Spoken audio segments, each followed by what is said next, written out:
โอ้โหครั้งแรกของผู้พาไปส้มธุรกิจส่วนตัวของหนึ่งในผู้ที่ติดถ้ำน้ำกันเป็นห้างตัดผมอยู่เรียบแคมทางและก็เรียบสนามบินล่องแจ้งใกล้ๆกับม่องที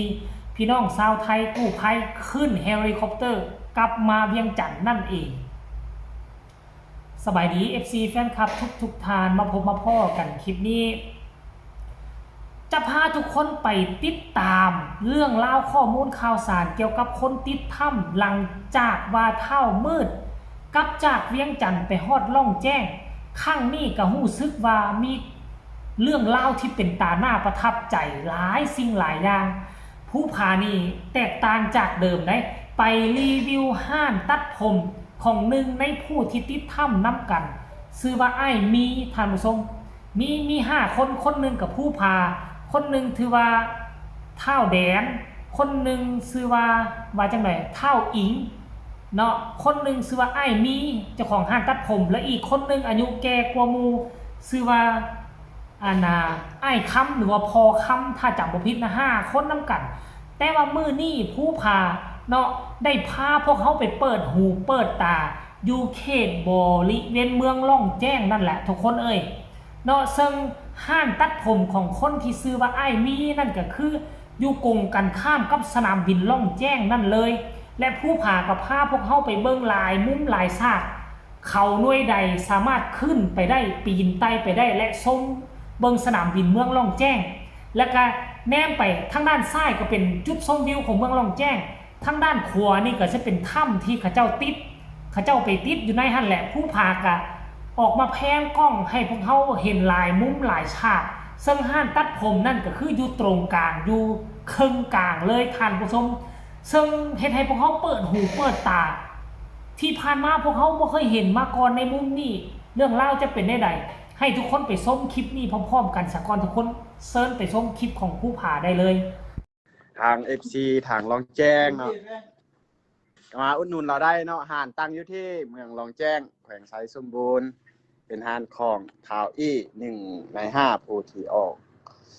รอดชีวิตออกมาได้ตัดงานได้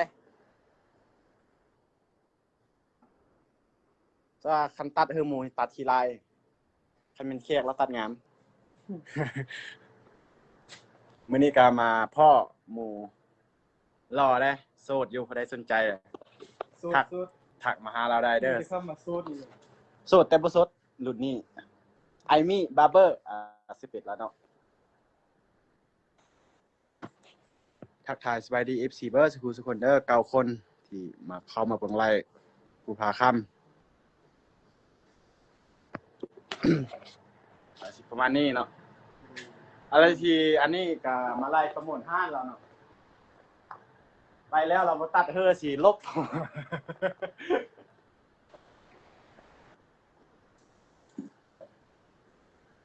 อย่างไร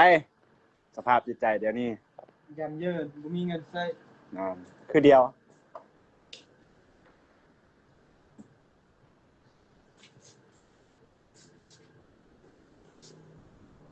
ทักทายสบายดีเด้อ10 คนผู้ใดอยู่ใกล้หรือว่าต่างแขวงก็สามารถเอิ้นเราได้เราสิไปตัดให้ตัดฟรี เอาแท้แม่ได้นี่เราว่าได้11ประมาณนี้เนาะส่ง1ฮอดส่ง30สิให้เบิ่งรายละเบิ่งรายละเอียดเนาะเอาตัดได้เบิด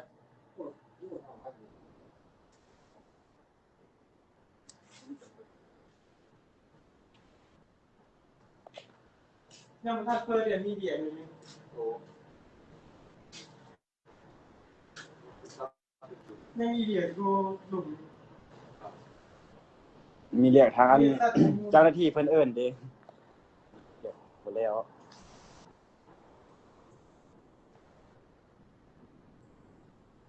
ต้นสวยยังสิไหลเกินมันก็สวยเลยนี่ไง11 โมงปลายแล้วตัดให้เพิ่นนี่เลิกการแล้วผมเรื่องนั้นเลยล่ะพอดีนิดเดียวทันเลยบ่1 โมงปล่อยก่อน 1 โมง 2 โมงเข้ากันอยู่นี่นะ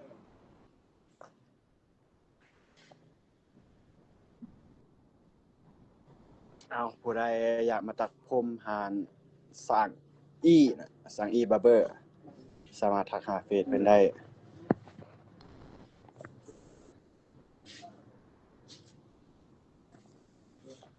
ผู้ใดอยากมาเที่ยวเบิ่งเมืองลองแจ้งธรรมศาสตร์ประมาณนี้ละสันผู้หมอก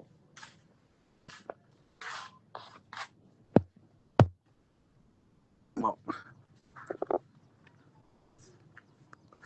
อันนั้นก็สิเป็นผู้เป็นผ่าน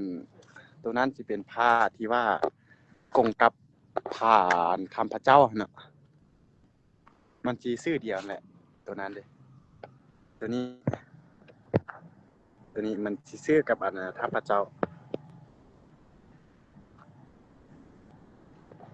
สิเป็นเดินตัวนี้สิเป็นเดินบินวางเป้าเก่าทำไมวางเป้านั่นแหละ